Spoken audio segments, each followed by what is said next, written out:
Hello friends, good morning.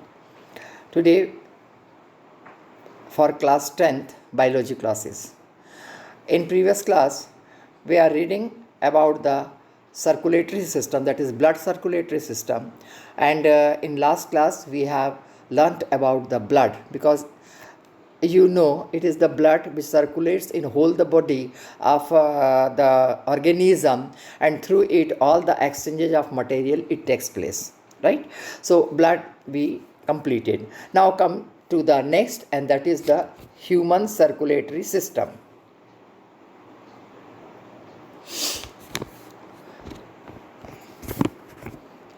The human circulatory system.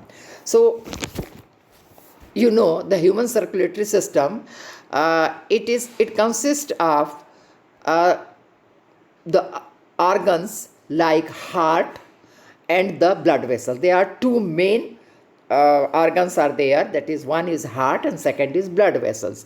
And in blood circulatory system, the blood flows through the arteries, veins. The blood vessels are arteries, veins and capillaries, right? So first we will learn about the heart, the structure and the function, all things about the heart. So the heart is very important part in blood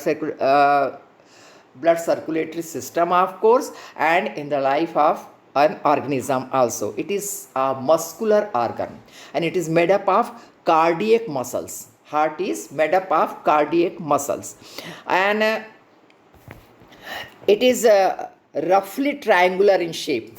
Heart has a specific shape that you may have seen in many of the posters, etc. It is roughly, but it is not so distinct as shown, but it is roughly triangular in position, and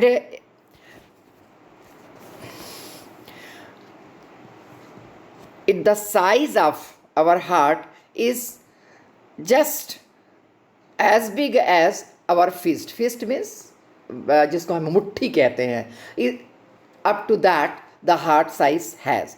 So it is where it is situated.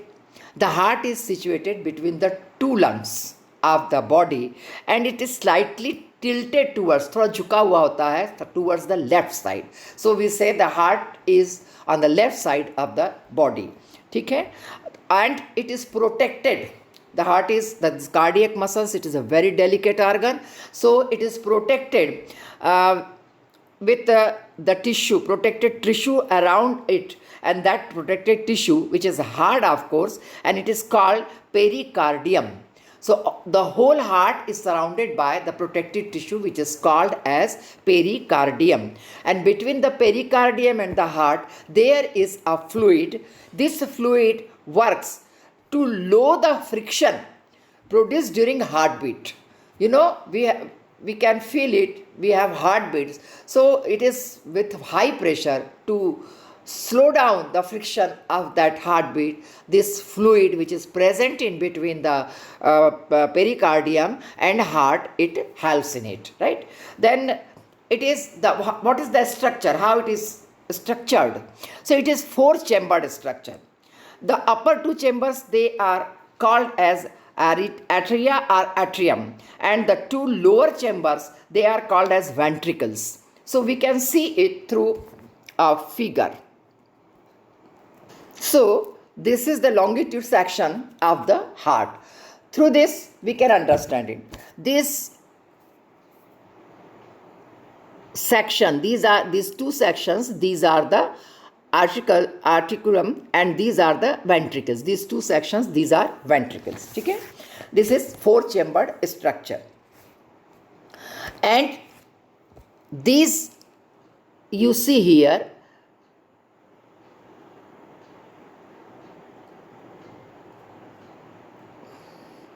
this areum, they opens into the ventricle. The both areum, they opens into the ventricles through a small valves. These valves are V1 and V2. V1 and V2. They are called V1 and V2 valves. So the artery arises. The atria arises. Receives blood. Atria receives blood from two main veins. The two ventricles transported blood to the entire body. So the upper chambers, they receive blood from the body, and the two ventricles, they transport this blood to the entire body and lungs. So this is the two different types of the functions they are doing. So the left atrium is connected to the left ventricle. Left atrium is connected to the left ventricle. See here. Okay? This is left atrium. It is connected to the left ventricle through a valve. This is known as V1. This is V1. And similarly, the right atrium is also connected with the right ventricle through a valve. This is called V2. Right? Then the two are, you can see these two atrium, they are separated with each other through a cellular wall. Definitely, and it is known as septum. What it is called, this separating wall is the separating wall between these two atrium is called as septum, right? This septum is a very thin wall and it receives blood through veins. The septum receives blood through veins. The right and left ventricle, they are also separated by interventricular septum. This septum, it is called interventricular septum. Interventricular septum. Okay? Then ventricular, as you know, what I have told you, that ये ventricle क्या करते हैं, ये पूरे body को blood supply करते हैं. शरीर के पूरे ऑर्गन्स तक ब्लड जाता है थ्रू दिस वेंट्रिकल्स, एंड और इसका प्रेशर बहुत हाई होता है. Blood with a high pressure, it circulates the blood to almost all the organs of the body. और इसलिए इनका their walls, you can see here you can see the difference between the wall of atrium and the ventriculum. That is the thin wall, and these are very thick wall because they have to work with high pressure, right? So this is about the structure of heart, and here you are observing many other structures also, which we explain again. So in short, heart is a very delicate structure, muscular structure made up of cardiac muscles surrounded by pericardium, the protective tissues, and a fluid is present between the pericardium and the heart. It is a four-chambered structure. The upper two chambers, these are known as atrium, and the lower two chambers, they are known as ventricles. The upper two chambers, the right chambers opens into the right ventricle through a valve which is known as V1. The left chambers, the left atrium opens into the left ventricle through a valve which is numbered as V2. Valve V2, right? So these valves, they have a significant processing. These valves opens only in one direction. It opens only in one direction. That is, always they opens from atrium to ventricle, not from ventricle to atrium. The opposite side direction is not allowed to open because the blood is not allowed. What is the effect of this? The effect of this से क्या होगा, इसका effect क्या होगा कि blood जो है जो वेंट्रिकल से ऑरिकुलम में नहीं जा सकता और केवल ऑरिकुलम से केवल वो वेंट्रिकल में आ सकता है. So this is what about the total structure of heart. Now come to the next, and that is the blood vessels.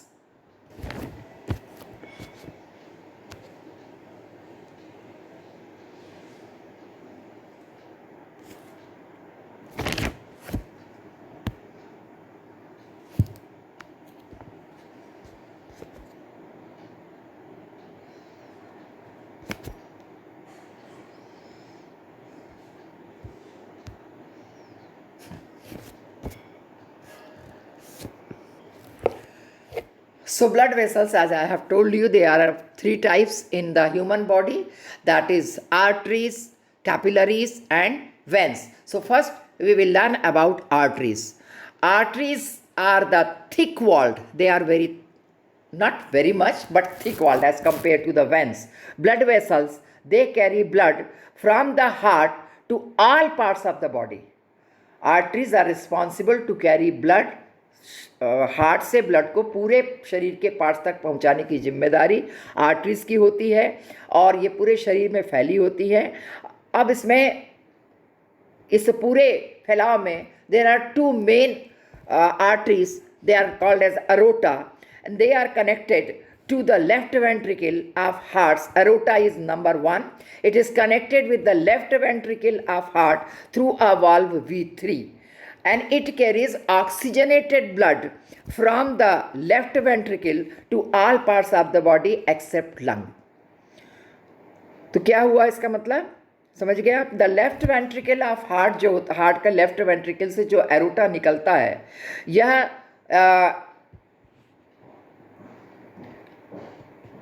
Aorta या V3 वाल्व के द्वारा it carries oxygenated blood. Oxygenated blood किसको कहते हैं? The blood which has oxygen. Pure blood जिसको हम कहते हैं, it is known as oxygenated blood. ठीक है. और यह पूरे बॉडी पार्ट्स को पहुंचाती हैं. जो अनादर मेन आर्टरी है उसको वो कनेक्ट होती है राइट वेंट्रिकल से. One is with left ventricle. तो left ventricle is responsible to supply the oxygenated blood to almost all the parts of the body. लेकिन जो राइट वेंट्रिकल है, right ventricle of the heart, वह भी एक valve के द्वारा, जिसे V4 कहेंगे, इस वाल्व के द्वारा कनेक्टेड होती है और इसको कहते हैं पल्मोनरी आर्टरी. तो पल्मोनरी आर्टरी V4 वाल्व के द्वारा हार्ट से कनेक्टेड होती है. कौन से चैम्बर में कनेक्टेड होती है? In the right ventricle. Right ventricle में कनेक्टेड होती है. और इसका काम क्या है? It carries deoxygenated blood from the right ventricle to the lungs. हम जानते हैं, हमने रेस्पिरेशन में पढ़ा है कि लंग इज दैट पार्ट जहाँ पर कि ऑक्सीजन इनटेक होती है रेस्पिरेटरी सिस्टम के माध्यम से, और वहाँ से वह ब्लड में घुल करके पहुँच जाती है. तो ब्लड में घुल करके पहुँचने को ऑक्सीजनेटेड ब्लड कहेंगे. ऑक्सीजनेटेड ब्लड कहाँ पहुँचता है? लेफ्ट वेंट्रिकल में पहुँचता है, और लेफ्ट वेंट्रिकल से पूरे बॉडी को पहुँचता है. इसी प्रकार से एट द सेम टाइम एक सिमिलर प्रक्रिया और होती है कि जो डीऑक्सीजनेटेड ब्लड होता है, यानी जो वेस्ट्स होते हैं, कार्बन डाइऑक्साइड, यूरिया एक्सेट्रा, वो ब्लड में घुलते हैं. और वो डीऑक्सीजनेटेड ब्लड जो होता है वह पल्मोनरी आर्टरी के द्वारा वह कलेक्ट होता है. वह कहाँ कलेक्ट होता है? राइट वेंट्रिकल में कलेक्ट होता है ना. और वहाँ से वह पल्मोनरी आर्टरी के द्वारा कहाँ भेज दिया जाता है? लंग्स में. क्योंकि लंग्स में जाने के बाद वह फिर बाहर की ओर ब्लड के माध्यम से बाहर की ओर डिफ्यूज़ हो जाता है, या पर वहाँ से बाहर भेज दिया जा सकता है. ठीक है. So in this way arteries work. There are two main arteries, aorta and pulmonary artery. Aorta responsible for the supply of oxygenated blood to all parts of the body, and pulmonary artery is responsible to take the deoxygenated blood from almost all parts of the body, which we have found, or which is we can say collected into the right ventricle, from right ventricle to the lung, उसको पहुंचा देती. ठीक है. अब next part of the blood vessels is capillaries. Capillaries क्या करती हैं? Capillaries actually they are a very thin walled and extremely narrow, बहुत ही पतली. The blood vessels which connect arteries and veins. एक तरफ आर्टरीज हैं जो कि ऑक्सीजनेटेड ब्लड को ले जा रही हैं, दूसरी तरफ वेंस हैं जो कि डीऑक्सीजनेटेड ब्लड का सर्कुलेशन कर रही हैं. इन दोनों के बीच में कैपिलरीज होती है जो कि आर्टरी को वेन से जोड़ती है, या दूसरी शब्दों में वेंस को आर्टरी से जोड़ती है. They are very very very thin और वेरी वेरी नैरो, मतलब बहुत ही पतली होती हैं, कहने का मतलब ये है. तो और इसकी वॉल्स जो होती हैं उन्हें इतनी पतली होती हैं कि इनकी वॉल्स जो है केवल 1 सेल थिक होती हैं. इनका जो पूरा सराउंडिंग वॉल है ओनली 1 सेल थिक होता है, इतनी पतली होती हैं. अब हम जानते हैं कैपिलरीज क्या करती हैं. जो बहुत सारे डिजॉल्व सब्सटेंसेस होते हैं, जैसे ऑक्सीजन है, फूड है वन साइड, है ना, और carbon dioxide and other waste material on the second side. तो क्या होता है कि जो ऑक्सीजन फूड प्रेजेंट होता है ब्लड में, it passes into the body cell through the thin walls of the capillaries. तो आर्टरीज ने जो ऑक्सीजनेटेड ब्लड लाया जिसमें ऑक्सीजन भी है, फूड भी डिजॉल्व है, वह कैपिलरीज से होते हुए all parts of the body cells को पहुंच जाता है। All parts of the body का मतलब क्या है? All parts of the body का मतलब है कि बॉडी के प्रत्येक सेल तक पहुंचना। इसी प्रकार से उसी समय में at the same time we know the waste products like carbon dioxide, urea and other things, they जो कि during the process of respiration cell में बनती हैं, उन सबको कलेक्ट करके द एक्सचेंज द वो कैपिलरीज के माध्यम से वेंस से में पहुंच जाती हैं। तो इस तरीके से जो एक्सचेंज ऑफ मटेरियल हम कह सकते हैं, exchange of material between the blood and the body cell कहाँ हो रहा है? एक्सचेंज ऑफ मटेरियल कहाँ हो रहा है? बॉडी सेल्स के अंदर और ब्लड में। तो ये जो ब्लड और बॉडी सेल्स के बीच में एक्सचेंज ऑफ मटेरियल होता है, it is through the capillaries of the blood vessels. इसको ध्यान में रखिएगा, ठीक है। Now come to the third one and that is the veins. they are thin walled as compared to the arteries. Arteries की तुलना में इनकी वॉल थिन होती है, which carry blood from all the parts of the body back to the heart. Veins का क्या काम है? हार्ट को सारा डीऑक्सीजनेटेड ब्लड जो होता है वह हार्ट तक पहुंचाना। The blood flow through the veins, the blood flow through the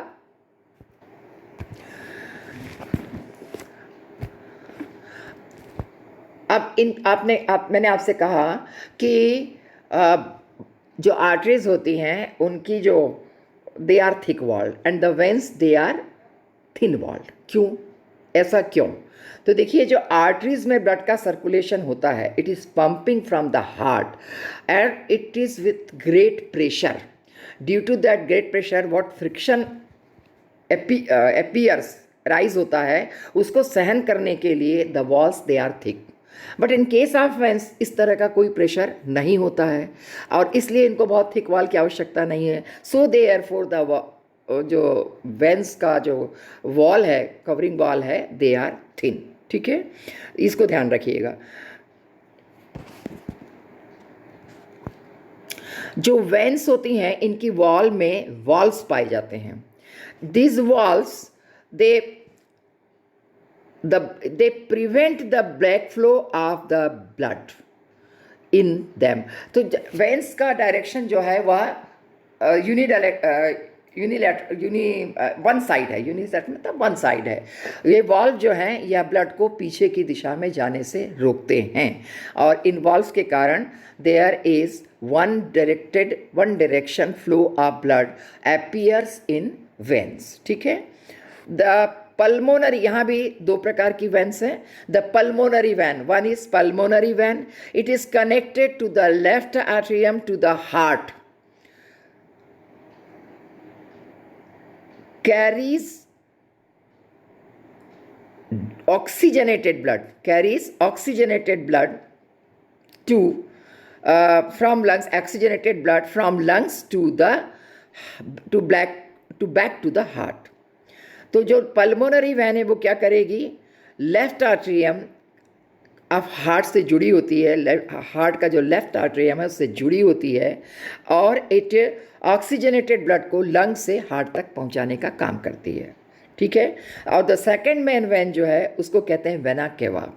this vena cava is connected to the right atrium of the heart and it carries deoxygenated blood from all parts of the body except lung to the heart. क्योंकि lung is जो all parts of the body है, इसमें lung यहाँ शामिल नहीं है क्योंकि deoxygenated blood is not flown through vena cava to the lung, ठीक है। तो there are two types of veins also. They are thin walled, पतली वॉल होती है क्योंकि इसमें ब्लड जो बहता है उसका प्रेशर बहुत कम होता है, तो उनको थिक वॉल की आवश्यकता नहीं होता है। वैन की वॉल्स के बीच में वॉल्स होते हैं। वॉल के बीच में वॉल्स जो हैं वह ब्लड के फ्लो को एक ही दिशा में बहाने के लिए या एक ही दिशा में फ्लो को मेंटेन करने के लिए रिस्पॉन्सिबल होते हैं। There are two main types of veins, one is pulmonary and second is vena cava. The pulmonary veins from lungs, it carries the oxygenated blood from lungs to the right to the left atrium, and the vena cava is connected with the right atrium of the heart and carries deoxygenated blood from all parts of the body to the heart. ठीक है, तो इस तरीके से the work of the structure of artery, capillaries and veins and their work is now clear to you. Now we again go to the same figure and just try to understand what I have explained you. So you can see here pulmonary arteries, this is the pulmonary artery and this is the aorta.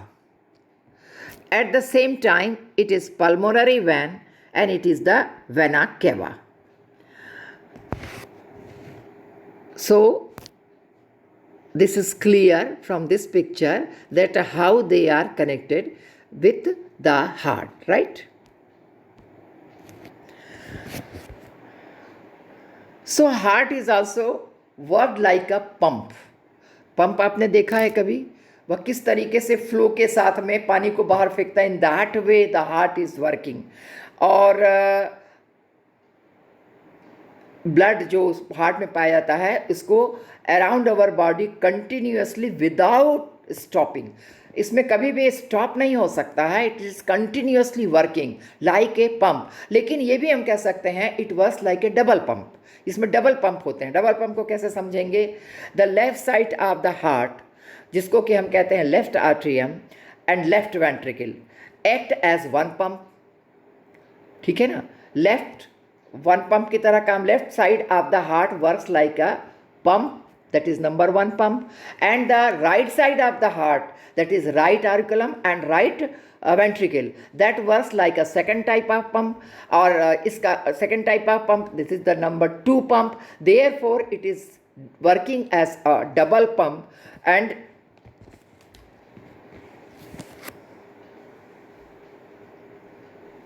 the left side of the heart is completely separated from the right side of the heart. हमने देखा दोनों जगह पर वहाँ पर septum था, एक partition था of the cells and that we called septum. So the present क्या होता है, सेप्टम के होने के कारण there is no chance of mixing of oxygenated blood with the deoxygenated blood. So in human beings there is no chance. Oxygenated blood हमेशा chambers में अलग रहेगा और डीऑक्सीजनेटेड ब्लड हमेशा अलग होता है. अब देखिए हम एक सामान्य तौर पर शब्द का यूज़ करते हैं that is beat, heart beat. Heart beat कहते हैं ना, हमारी धड़कन बढ़ गई, धड़कन कहते हैं अपन उसको हिंदी में. सो हमारी धड़कन बढ़ गई. हम कुछ काम करते हैं, we do exercise, we run, at the time we feel that the beating of the heart it goes up, it goes high. तो ऐसे हो जाता है. तो beating of heart circulates the blood in human body. ये beating ही वह चीज़ है, due to that the blood is circulated in the human body. अब ये कैसे होता है, इसको हम उसकी जो डिफरेंट स्टेप्स है उसमें समझने की कोशिश करिए इसको.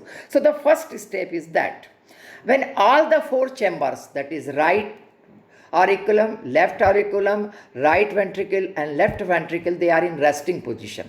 एक क्षण के लिए it comes on resting position. और जैसे ही रेस्टिंग पोजीशन में हार्ट के चारों चैम्बर्स आ जाते हैं, the pulmonary vein brings the oxygenated blood from the lungs to the left atrium. तो जैसे ही रेस्ट होता है, पल्मोनरी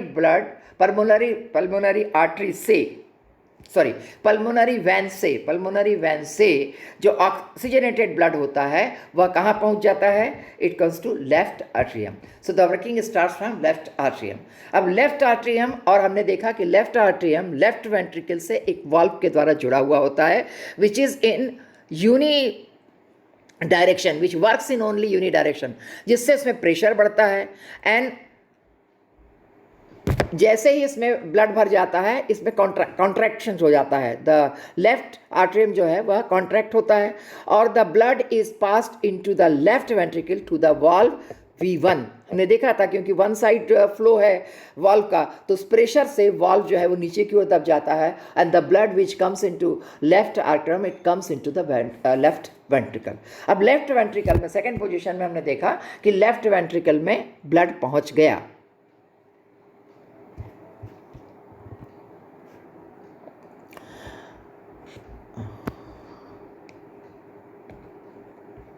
अब आइए थर्ड, सेकंड हो गया, अब थर्ड में आइए। थर्ड पोजीशन में when the left ventricle contracts, इसमें contraction and relaxation, the muscles work, heart की मसल्स कैसे वर्क करती है, it contracts and it relax, contracts and it relax. तो जैसे ही ब्लड वेंट्रिकल में पहुंचता है, लेफ्ट वेंट्रिकल में पहुंचता है, इट गेट्स कॉन्ट्रैक्टेड, ये फिर से सिकुड़ने लग जाती है। And this oxygenated blood is forced into the main aorta called main artery. तो उसके कॉन्ट्रैक्शन के कारण एक फोर्स पैदा होता है, जिसके कारण जो ब्लड है वह मेन आर्टरी, जिसको कि हमने एरोटा नाम दिया है, एरोटा कहलाता है, उसमें पहुंच जाती है। और वहाँ से aorta divided, this aorta, main aorta is divided into a number of small arteries, और स्मॉल आर्टरीज तक पहुंच जाता है। और small arteries they are finally connected with the capillaries, वहाँ से यह ऑक्सीजनेटेड ब्लड जो है वो कैपिलरीज में पहुंच जाता है, और वहाँ से उन कैपिलरीज के माध्यम से डिफरेंट पार्ट्स ऑफ बॉडीज में पहुंच जाता है, और वहाँ पर ऑक्सीजन को ऑर्गन्स तक पहुंचाता है। So this is the third. Now come to the fourth. चौथी जो प्रोसेस होती है, या fourth step in the blood circulation is that, वहाँ पर क्या होता है, द ब्लड गिव्स ऑक्सीजन, जैसे मैंने पहले कहा, एंड डिजॉल्व फूड, दोनों ब्लड में उस समय मिला हुआ होता है, तो वह डिजॉल्व फूड और ऑक्सीजन जो होता है वह बॉडी पार्ट्स को सप्लाई कर देती है, बॉडी सेल्स को। और बॉडी सेल्स में जो वेस्ट प्रोडक्ट्स इकट्ठा हुए होते हैं उसको रिसीव करते हैं, और ब्लड ने चूंकि ऑक्सीजन को दे दिया, therefore it becomes deoxygenated, it receives all the waste also, and at the same time carbon dioxide, other waste also dissolve in it. ठीक है, materials are produced in it, ये भी ब्लड में एंटर हो जाते हैं, और then it becomes completely deoxygenated blood. अब इसको हम क्या कहेंगे, इट बिकम्स डीऑक्सीजनेटेड हो जाता है, क्योंकि इसमें कार्बन डाइऑक्साइड भी आ गई, द वेस्ट प्रोडक्ट्स, यूरिया इकट्ठा हो गया, अदर थिंग्स इकट्ठा हो गई। सो अब यह enter, now it runs and enter into the main vein called vena cava. वहाँ से कहाँ पहुँचता है, वहाँ से वेन्स की जो ब्रांचेस होती हैं, थ्रू दैट ब्रांचेस या मेन वेन में पहुँचता है। सारी मेन जो ब्रांचेस होती हैं वो मिल करके वेना केवा का निर्माण करती हैं, और उस वेना केवा में ये पहुँच जाता है, और it carries this blood to the right atrium of the heart. और वो वेना केवा कहाँ खुलता है, right atrium of the valve के थ्रू, वॉल्व V3 उसके थ्रू खुलता है और वहाँ पहुँच जाता है। Then come to the next, and that is the fifth one. When the right atrium contracted, अब जब इसमें ब्लड आ गया, it gets contracted, और deoxygenated blood is pushed into the right ventricle through the valve V2। उससे contraction होने से valve पर pressure पड़ता है, V2 खुल जाता है, और पूरा का पूरा ब्लड जो राइट आर्ट्रियम में आया था वह राइट वेंट्रिकल में पहुंच जाता है। ठीक है, now come to the next, and that is the sixth one. When the right ventricle contracted, अब क्या होगा, पूरा ब्लड इसमें इकट्ठा हो गया, this is the part. Now right ventricle which has to contracted, यह कॉन्ट्रैक्ट होता है, तो deoxygenated blood it is pushed into the right ventricle through the valve V2, ये तो हमने आपको बता दिया। Then when the right ventricle contracted, the deoxygenated blood it is pumped, ये फिर फोर्स से पम्प्ड होता है into the lungs through the pulmonary artery,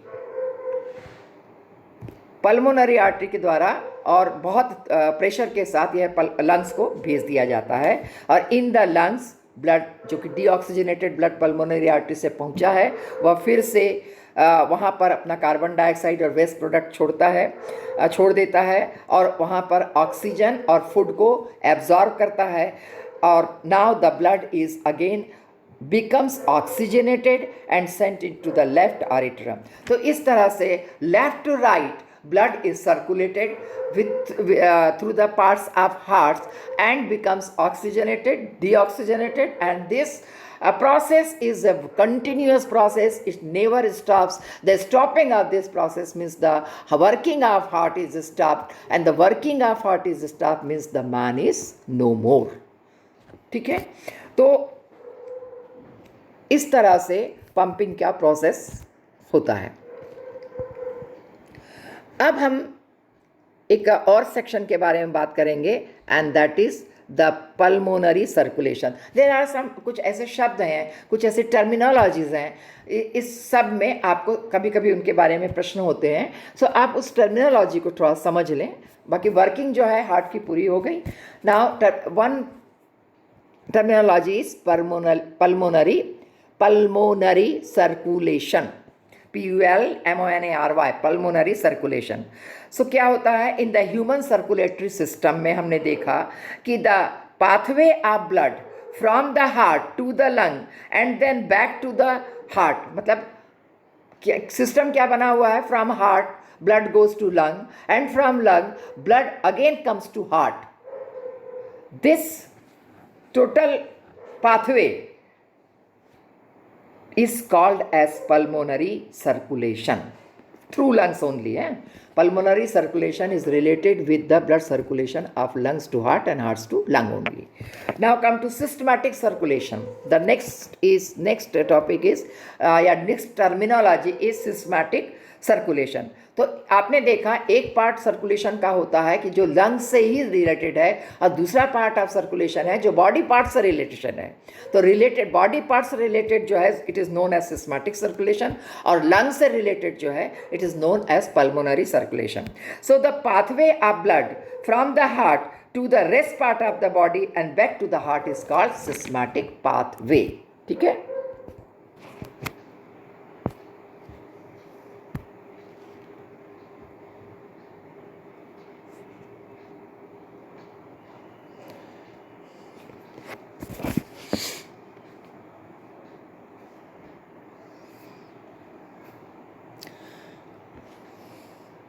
so this is heart beats. अब हार्ट बीट्स क्या होती हैं इसको भी समझ लीजिए.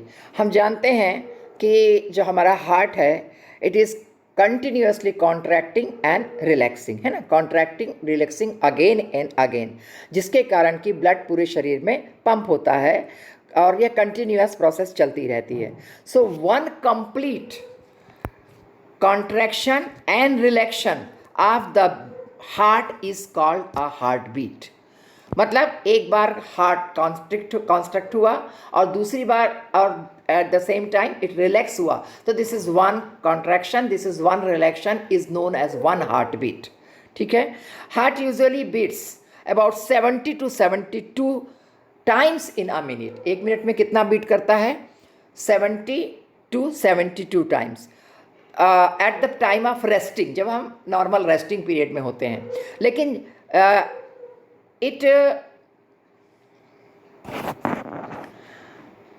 इसका नाप जो होता है, इसको नापने के लिए डॉक्टर्स, मतलब हार्ट बीट को नापने आप गए डॉक्टर के पास, तो व्हाट हैपन्स, द डॉक्टर एक आपको इंस्ट्रूमेंट होता लगाता, that instrument is known as stethoscope, and this stethoscope is usually to count down the number of heart beat. इसके लिए इसका उपयोग होता है. ठीक है.